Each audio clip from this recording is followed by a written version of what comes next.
seulement parce que nous avons une grande vision pour le Cameroun, c'est parce que nous voyons très grand pour ce pays, c'est parce que nous sommes en avance sur le temps, que nous sommes devenus, n'est-ce pas, le parti politique à abattre. La preuve, nous avons encore des centaines de prisonniers politiques qui sont entre la vie et la mort, si j'ose dire, parce que parmi eux, il y en a qui sont déjà décédés. On va rappeler que Rodrigue a été porté en terre il y a quelque temps. On va rappeler que Pascal Zamboué est toujours en prison et que son épouse a été tuée. On va rappeler que la rentrée scolaire vient d'avoir lieu au Cameroun et que parmi ces prisonniers politiques, il y en a qui sont incapables de là où ils sont, naturellement, d'envoyer leurs enfants à l'école. Il ne vous échappe pas que depuis quasiment 2 ans, si ce n'est plus, nos comptes ont été bloqués. Et du coup, pour que ces prisonniers aient la vie sauve, il faudrait que nous nous mobilisions. C'est son discours de politique générale. Et c'est la deuxième séquence après Amel, dont nous avons apprécié tout à l'heure la prise de parole.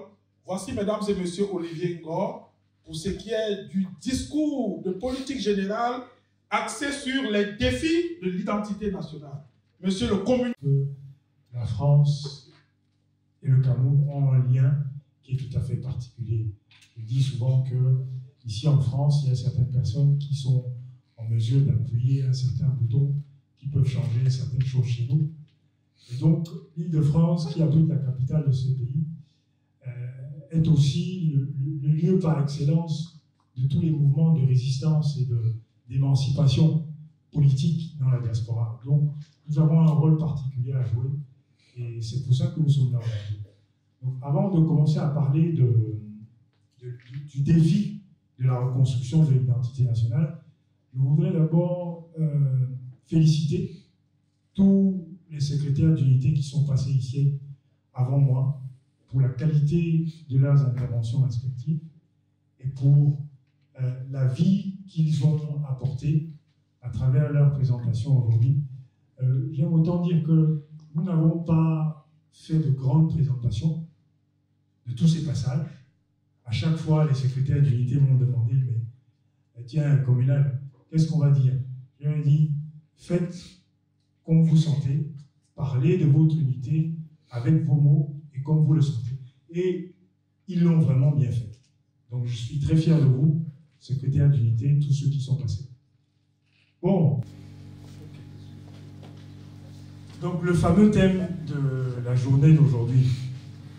D'abord, pourquoi un thème? Parce que on est au MRC, on ne fait pas que des cotisations.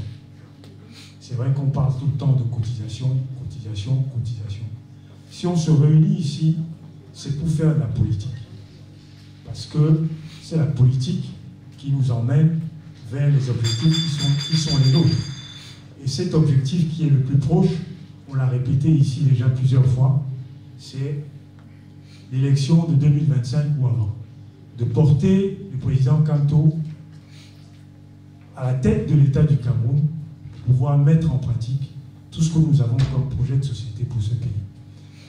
Donc, pour donner une dimension politique à cette rencontre d'aujourd'hui, on a pensé qu'il fallait lui associer un thème. Et ce thème, c'est donc le défi de la reconstruction de l'identité nationale. Pourquoi ce thème, en fait? Ce thème parce que un jour, j'étais avec un camarade MRC, je ne donnerai pas son nom, il me dit, si M. Kamto était Bamileke, je suis sûr qu'il serait déjà président de la République. S'il n'était pas, voilà, s'il n'était pas Bamileke, je suis sûr qu'il serait déjà président de la République. Je ne dirais pas qu'il a raison, mais je dirais que cette interpellation met en avant le prisme à travers lequel la politique se fait chez nous au Cameroun. La politique se fait quasi essentiellement sur le prisme ethnique, ethno-tribal. Parce que, avant de se voir comme des Camerounais, on se voit d'abord comme une espèce de conglomérat de communautés ethniques qui semblent n'avoir rien de commun entre elles. Mais ce n'est pas vrai. Ce n'est absolument pas vrai. C'est pour ça qu'on parle aujourd'hui, dans ce thème, du défi de la reconstruction de l'identité nationale. Parce que derrière ce défi, il y a un enjeu majeur, qui est celui de réussir à faire corps pour construire un bloc nation. Un bloc nation qui doit nous permettre de nous rassembler autour de valeurs cardinales. Des valeurs cardinales qui sont celles qui nous amèneraient, depuis déjà bien longtemps, à mettre hors d'état de nuire le président Paul Biya. Parce que aujourd'hui, nous avons encore des difficultés à nous rassembler autour de ces valeurs cardinales. Et nous avons absolument besoin de nous rassembler autour de ces valeurs cardinales pour constituer ce bloc nation. Donc, pour dire les choses, chers camarades, l'enjeu numéro 1 face au régime de plus de 40 ans de M. Biya, c'est bien l'unité, comme je disais tout à l'heure, des forces vives de toute la société. Donc, la question suivante qu'il faut se poser, c'est laquelle? Que veut dire être Camerounais, puisqu'on parle de l'identité camerounaise? J'aurais pu vous lire littéralement tout mon texte, mais ce serait un peu long. Donc, je m'appuie sur mon texte et je développe naturellement. Alors, l'identité camerounaise, c'est quoi? Avant toute chose, ce qui est simple, le plus évident, c'est que quand on est Camerounais, on aime le football. On est le premier fan de l'équipe nationale, des Lions indomptables. Être Camerounais, ensuite, après la religion football, c'est reconnaître et assumer son africanité. Parce que nous sommes africains, c'est dans nos gènes, c'est dans notre identité profonde. Et nous devons la reconnaître et en être fiers. Être Camerounais, c'est partager aussi collectivement la mémoire de nos héros nationaux, ceux qui ont donné leur vie pour l'indépendance du Cameroun. On peut les citer, ils sont nombreux. C'est Oumyobé, c'est Félix Moumié, c'est Ernest Wandier, c'est Osende Afana, c'est Martin Possamba, c'est Rudolf Douala Mangabé, et ils sont nombreux et j'en passe. Être Camerounais, ensuite, c'est savoir que notre identité, notre diversité ethno-culturelle fait partie de nous. Autrement dit, être Camerounais, c'est avoir la conviction la plus inflexible que le Cameroun est sa diversité multiethnique et culturelle. Et que sans cette diversité, le Cameroun n'est pas. Je répète, le Cameroun est sa diversité multiethnique et culturelle, et que sans cette diversité, le Cameroun n'est pas. Alors, en 2018, le président Kanto, devant le faste de la Cour constitutionnelle, posait la question suivante. Je vais le lire.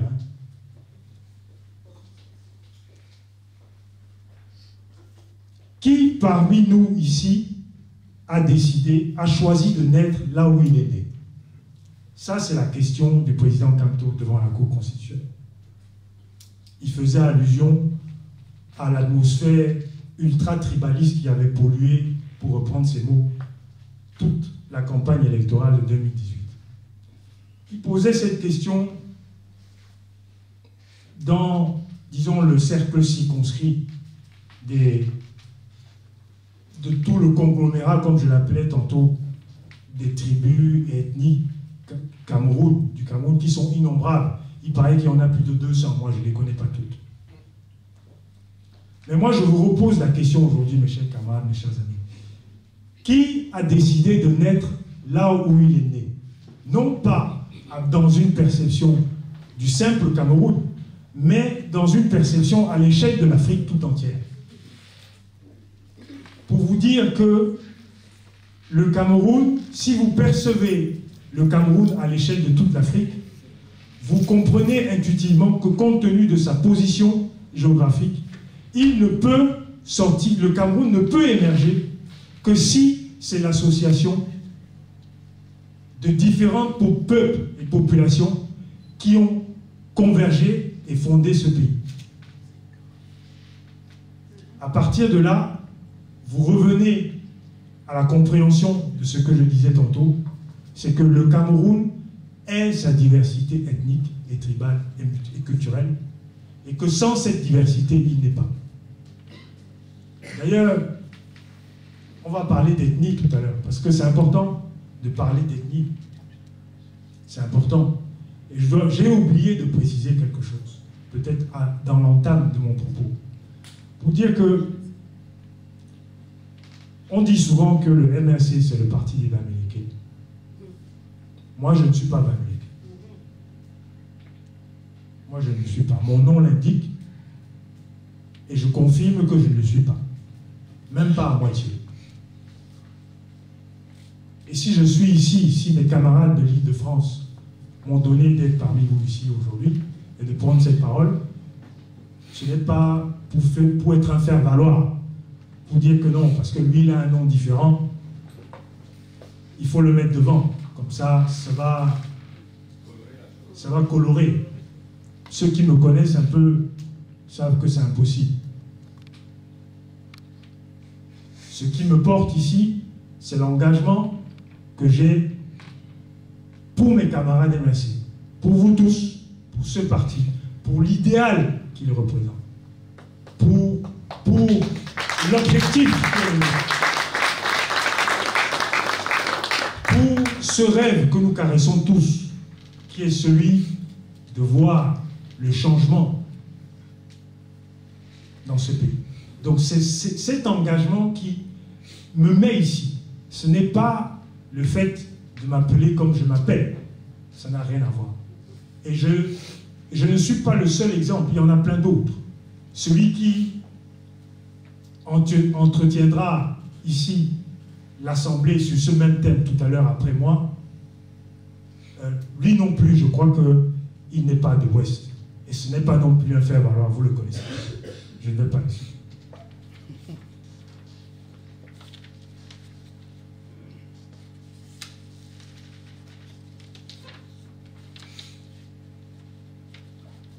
Je disais tantôt que, avant d'arriver à la question finalement, qu'est-ce qui détruit notre identité, je disais qu'il fallait parler d'ethnie. Qu'est-ce que c'est qu'une ethnie finalement?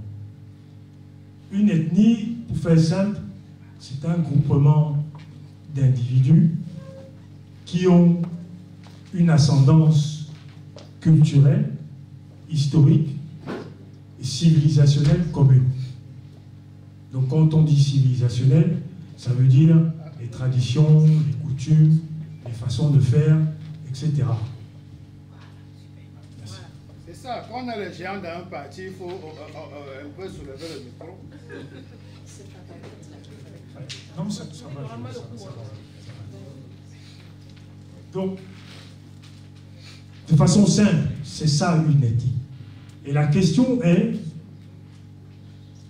l'enjeu de l'existence d'une ethnie ou de plusieurs ethnies dans une société. Donc comment est-ce que, une fois qu'on a plusieurs ethnies dans une société, ou plusieurs groupements communautaires, culturels différents dans une société, comment on agrège tout ça? Comment est-ce que les groupements communautaires ou les groupements ethniques interagissent avec les institutions de cette société, avec les mouvements corporatistes de cette société, avec les autres corps qui constituent cette société? Et de ce point de vue, il y a deux façons de faire. Pour globaliser, parce que comme je vous l'ai dit, si je devais lire tout mon texte, ça serait trop long. Donc, je fais un peu synthétique. Il y a principalement deux façons de faire. Là, et je vais donner deux exemples. Nous, on n'est pas pressé. La première façon de faire, c'est l'intégration. La seconde façon de faire, c'est de chercher l'homogénéité. Et dans le cas de l'intégration, pour montrer que la problématique de l'insertion des ethnies dans une société n'est pas qu'une spécificité camerounaise, c'est une spécificité humaine. Prends le cas de la France. En France, nous vivons tous dans ce pays, nous savons que la France, de par son patrimoine colonial, a aujourd'hui en France un certain nombre de populations immigrées et qu'elle a maille à partie entre l'intégration de ces communautés venues de l'immigration, sa propre identité de source judéo-chrétienne et son sacro-saint principe de laïcité. Quand je parle de communautés venues de l'immigration, je parle typiquement de l'islamisme, de l'islam. Et donc la France, quelque part, il se pose ici les mêmes problèmes de cohésion sociale comme on peut en avoir au Cameroun. Mais c'est différent. Parce qu'en France, la France a déjà sa culture judéo-chrétienne, issue de plusieurs siècles avant. Les immigrations venues, notamment des communautés d'islam d'Afrique du Nord, sont relativement récentes par rapport à l'histoire même de la France. Et donc la France a maille à partie à intégrer toutes ces communautés pour assurer une cohésion sociale. Parce que parmi les Français, il y en a qui sont musulmans. Le deuxième cas dont je parlais tout à l'heure, l'homogénéité, si vous prenez le cas de la Turquie. La Turquie, c'est un pays qui est né au début du XXe siècle, au début 1900, des restes de l'Empire ottoman. Et la Turquie est dans une démarche inverse de l'intégration. La Turquie, de Mustafa Kemal à Erdogan aujourd'hui, a pour ambition une homogénéité ethno-culturelle turque. De telle manière qu'en Turquie, c'est la majorité ethno-culturelle turque qui domine sur les minorités, notamment les Kurdes. Si en France on parle souvent du génocide arménien, en fait, cette dynamique de la Turquie qui veut donc imposer cette homogénéité ethno-culturelle, c'est ça qui a, entre guillemets, conduit au génocide arménien. Mais nous, Camerounais, nous sommes à mi-chemin entre ces deux cas. Parce que nous, notre diversité ethno-culturelle, elle n'est pas importée. Elle est intrinsèque à nous. Parce que au Cameroun, vous ne pouvez pas dissocier une ethnie ou un groupe qui serait potentiellement majoritaire par rapport à d'autres. Il y en a de trop. Et, comme je le disais tantôt, ne serait-ce que par l'analyse de la situation géographique de notre pays, vous comprenez que cette diversité ethno-culturelle, elle nous est intrinsèque. Et que si aujourd'hui, on devait dissocier le Cameroun en plusieurs groupements, en fait, le Cameroun n'existerait plus. Donc nous devons nous percevoir, nous devons nous imaginer, nous devons nous appréhender nous-mêmes au travers de cette diversité ethno-culturelle parce qu'elle fait partie de nous. Et l'enjeu ultime de tout ça, c'est lequel? C'est de nous amener à nous débarrasser des clivages qui nous empêchent de travailler ensemble quand il s'agit des valeurs qui doivent nous rassembler tous en tant que nation. Non seulement les valeurs, mais aussi les défis. Notamment le défi de mettre dehors le régime en place depuis 40 ans. Parce que, comme vous le savez, c'est vrai que au Cameroun, il y a plus de 300 partis politiques. Pourtant, il n'y a pas 300 idéologies, que le sache, qui en valent la peine. Mais, non seulement c'est lié à la corruption systémique et le clientélisme politique qui est devenu une mode à part entière, c'est même plus qu'une mode, c'est une façon de faire qui est parfaitement établie. Mais c'est aussi, et en grande partie lié au fait que la politique s'exerce dans notre pays sous le prisme ethnique. C'est-à-dire, d'ailleurs, c'est pour ça que l'on dit que M. Kanto doit rester à l'ouest. Alors que ce n'est pas vrai. Nous savons tous que le MRC est présent partout au Cameroun et que le MRC est un parti d'ambition nationale.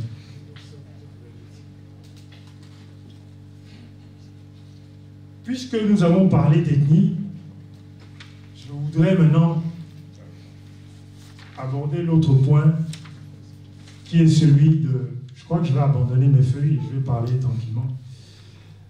Qui est celui de...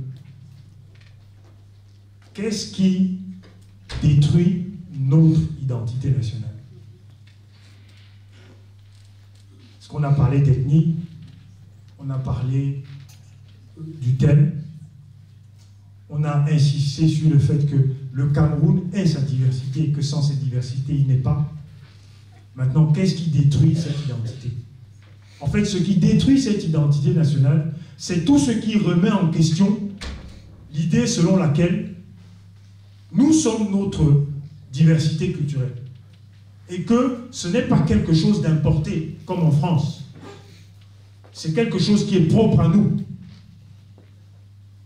Et parmi ce qui détruit donc cette identité camerounaise, c'est la corruption systémique qui a gangréné l'ensemble du pays. Et le responsable numéro 1, c'est le président en place, M. Paul Biya. Je ne sais pas si en disant ça, il y a des gens ici qui vont me filmer, qui vont mettre sur Facebook, je ne sais pas. Filmez-moi, c'est pas grave. Mais j'assume mes propos et je les défends. La corruption systémique au Cameroun est une construction. Ce n'est pas un fait du hasard. L'être humain a des failles. L'être humain est failli. Dans un pays dans lequel où l'état de droit existe, la corruption est marginale. La corruption n'est pas érigée en modèle de société. Au Cameroun, la corruption systémique, quand on dit systémique, donc ça vient de système, elle est implémentée de façon construite pour gangréner l'ensemble de la société. Aujourd'hui, toutes les couches de la société camerounaise sont gangrénées par la corruption. Nous sommes dans une société en déliquescence, c'est-à-dire qui perd de sa substance. Nous sommes dans une société d'inversion des valeurs. Quand on fait preuve de probité, ça suscite de la jalousie, ça suscite même de la suspicion. Pourquoi lui, il est comme ça?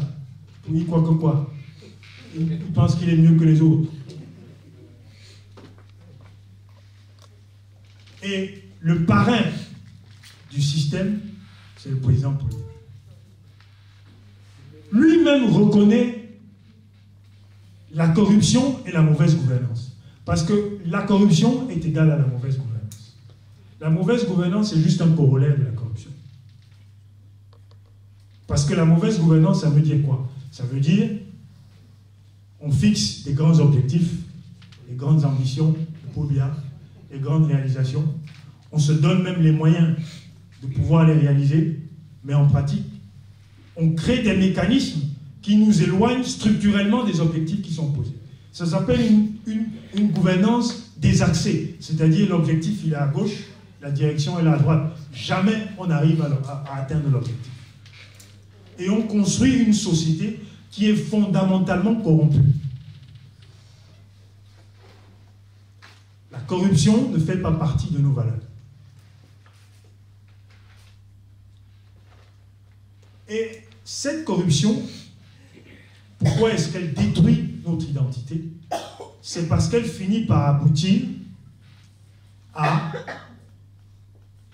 une intense compétition interethnique pour l'accession à ce que Achille Mbembe appelle les gisements de corruption, les fameux postes ministériels et de haute administration, les postes où les gens deviennent milliardaires avec 300 000 francs de salaire par mois. Donc, une fois que cette corruption systémique est mise en place, en fait, on est en train de détricoter le tissu social, on est en train d'opposer les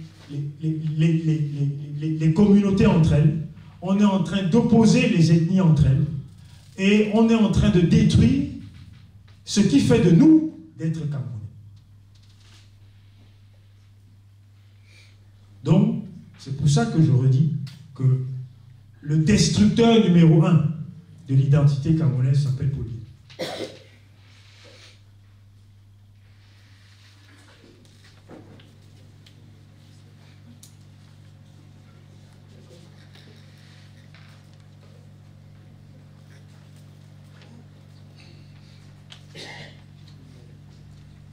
Ensuite,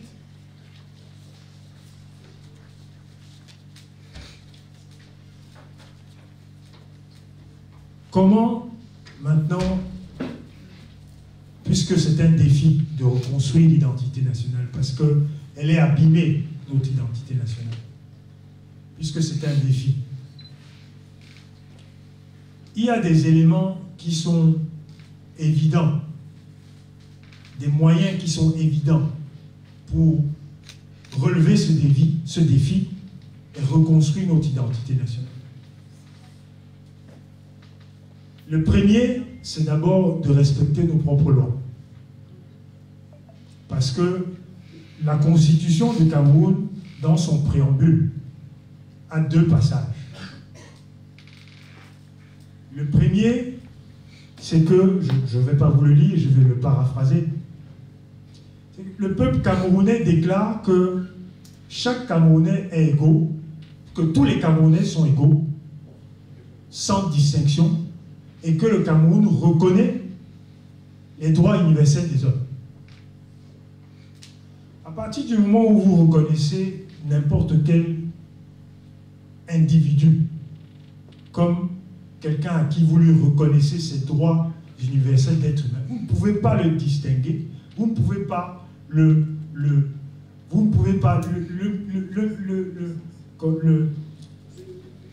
pointer du doigt, vous ne pouvez pas le stigmatiser sur la seule base de son appartenance ethnique. Encore moins sur la base de sa religion ou autre. Donc le seul fait de reconnaître les droits humains, ça devrait déjà écarter structurellement dans notre société le tribalisme. La Constitution du Cameroun met aussi en avant un deuxième principe, qui est celui qui dit que chaque Camerounais a le droit de s'installer partout où il veut dans son pays et de s'y installer durablement et de s'y développer. À partir de là, les autorités camerounaises ont quand même réussi l'exploit de créer 2 concepts qu'on appelle autochtonie et allogène. Et ces 2 concepts, si vous avez remarqué, ils font surtout problème quand il s'agit de foncier ou quand il s'agit des cas de succession de chefferies traditionnelles. En parlant des chefferies traditionnelles, je vais revenir sur la manière dont le régime Biya détruit notre identité par rapport à ce qu'ils ont fait des chefs traditionnels. Les chefs traditionnels, ce sont en fait les anciens chefs de clans ou de tribus qui existaient avant la naissance de l'État indépendant du Cameroun. Ils sont donc devenus des auxiliaires de l'administration, ce qui est logique, parce que quand l'État du Cameroun est devenu indépendant en 1960, c'était un État dépourvu de moyens, qui ne pouvait pas assurer l'administration du territoire par ses propres moyens sur l'ensemble de l'étendue du territoire. Il fallait s'appuyer sur ces chefs traditionnels qui avaient une autorité sur les populations locales en tant que relais de l'administration.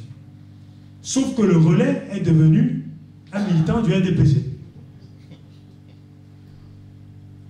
Les chefs traditionnels sont garants de notre culture. Ils sont garants de notre identité. Ce sont eux qui font le lien entre nous et nos ancêtres. Ils sont le symbole de la spiritualité qu'il y a derrière toutes nos traditions et nos coutumes. À partir du moment où vous dévoyez la symbolique qu'il y a derrière un chef traditionnel, vous êtes en train de tuer qui vous êtes. Vous êtes en train de détricoter votre propre identité.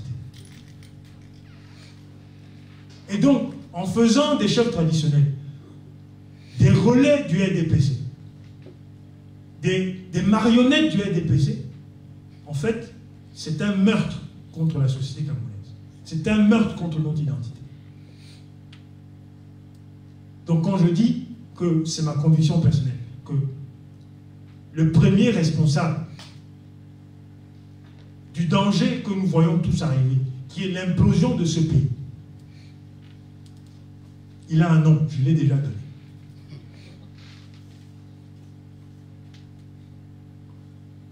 Donc, je reviens aux allogènes et autochtones. Autochtones, ça veut dire, en gros, ceux qui sont nés sur place. Les allogènes, c'est ceux qui viennent d'ailleurs. Mais, en réalité, si vous faites simple, à partir du moment où on est dans un état de droit, où la justice est rendue au nom du peuple pour tout le monde, et qu'en plus l'idéal de la justice est même respecté, c'est-à-dire qu'elle n'est pas seulement rendue, mais elle donne le sentiment d'avoir été bien rendue. Que moi je sois mon petit Sawa des rives fleuves du Roui et que j'aille m'installer à Bafoussam parce que j'y ai une opportunité professionnelle et que je m'y installe durablement et que au bout d'un certain nombre d'années, j'établis un véritable ancrage local dans cette région. Pourquoi est-ce que les gens de Bafoussam, qui sont peut-être installés là des générations avant moi, me verraient comme une menace si, non seulement, le processus électoral permet de me sanctionner si je ne travaille pas pour la ville, et 2, si je suis capable de démontrer que j'apporte du résultat aux populations de la ville. La question de la tribalité n'existe plus. La question de la tribalité existe seulement quand on voit le pays comme une espèce de gâteau qui ne grandit pas et qu'il faut partager et qu'il n'y en a pas assez pour tout le monde. À ce moment-là, quand on voit son compatriote arriver, on commence à le pointer du doigt. Ah, lui, il vient de l'Ouest. Ah, lui, ici, il est dangereux.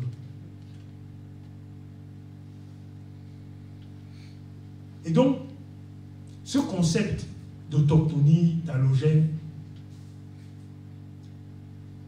pour moi, il n'a pas de sens.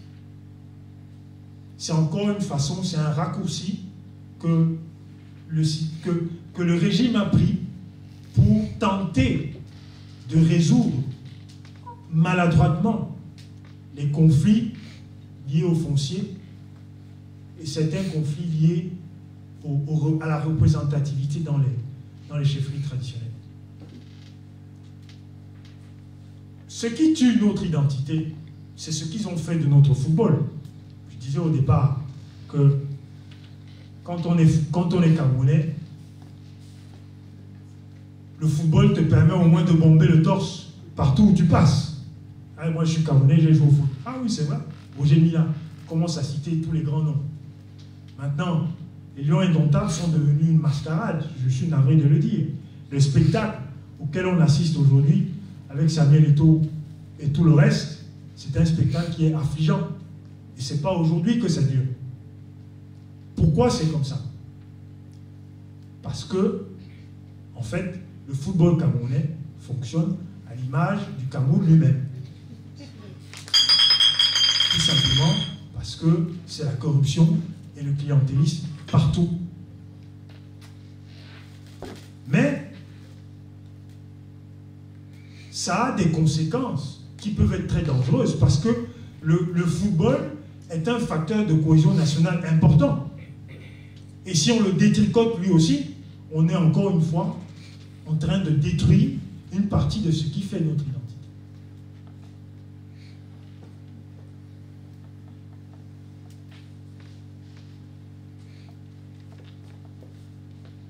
Je disais, pour relever ce défi, on peut déjà appliquer la Constitution telle qu'elle est. Chaque Camerounais a le droit de s'installer durablement et de se développer là où il veut. Il n'y a pas question de « toi tu viens de là, moi je viens d'ici, moi j'étais là avant ». Non. Le Cameroun reconnaît les droits de l'homme. Respectons chacun son prochain en tant qu'un être humain. À partir de là, il n'y a pas lieu de le stigmatiser parce qu'il n'est pas de la même région que moi.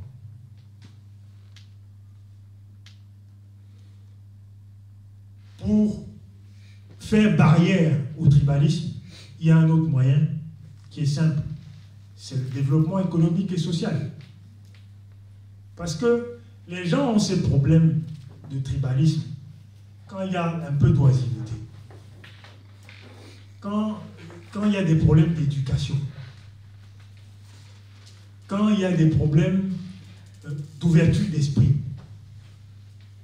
À partir du moment où vous construisez une société avec des jeunes bien formés, qui ont l'esprit ouvert, qui sont occupés par une opportunité professionnelle, qui sont occupés par des défis professionnels, ils n'ont pas le temps de regarder un compatriote en le pointant du doigt parce que lui, il vient de je ne sais pas tel endroit, du nord ou du sud. Il n'a pas ce temps. Et encore une fois, on en revient à la corruption systémique. Parce que je disais tantôt que la corruption systémique aboutit directement à la mauvaise gouvernance. Et la mauvaise gouvernance aboutit elle-même directement au sous-développement et à la pauvreté. Parce qu'on donne les grandes ambitions d'un côté et on prend une direction inverse. 200 ans après, on sera encore sous-développé en restant dans ce système. Ce n'est pas une question de temps. Ce n'est pas une question de temps, c'est une question de méthode. Parce que certains pays asiatiques, comme la Corée du Sud, il y a 60 ans, pour dire simple, c'est des pays pauvres. Aujourd'hui, la Corée du Sud, c'est une grande puissance. C'est un pays très développé. Donc, demain, si Franck Biya devient président, sachez qu'il est là pour 30 ans, 40 ans comme son père, et que nos enfants qui vont arriver à 30, 40 ans, faire les enfants, on n'aura toujours pas de lumière à Douala, pas d'eau, etc.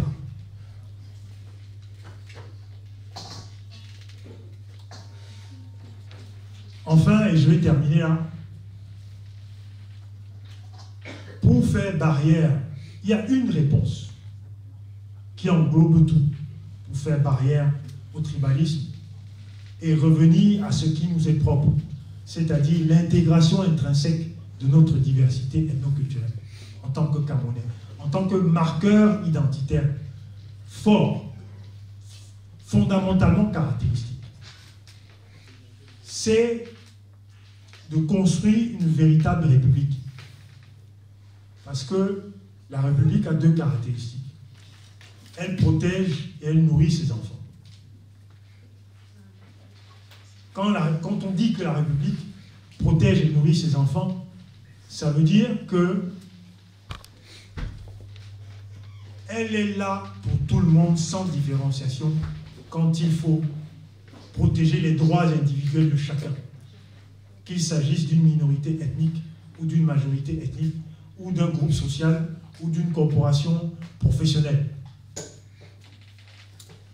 Elle nourrit ses enfants, ça veut dire que l'État doit en quelque sorte être à minima, je sais que le capitalisme existe, un État-providence, c'est-à-dire un État qui est en mesure d'assumer sa fonction régalienne première, c'est-à-dire s'assurer que chaque enfant a la sécurité, l'éducation et la santé. À partir du moment où on construit une république qui répond vraiment au sens qui lui est le plus originel, on a fait une barrière quasiment étanche au tribalisme. Et je ne sais pas déjà combien de temps j'ai mis, mais je ne vais pas vous mettre trop long. Pour dire que, mes chers amis, je vais terminer là-dessus. Nous sommes Camerounais. Soyons fiers de l'être.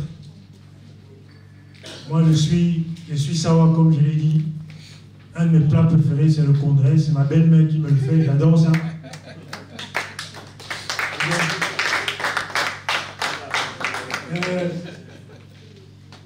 L'enjeu pour nous, c'est de sortir de ces clivages. C'est de sortir de ces clivages. Parce que même si on a tendance à le balayer du revers de la main, le fait que beaucoup de nos compatriotes pensent que le MRC, c'est juste une affaire des Américains. En fait, malgré tout, c'est un frein. Malgré tout, il faut le dire, c'est un frein. Donc, reconstruisons ensemble cette identité qui est propre à nous. Ça nous permettra de travailler mieux ensemble et collectivement pour les défis et les grands enjeux qui sont les nôtres. Et parmi ces grands enjeux, MK 2025. Merci.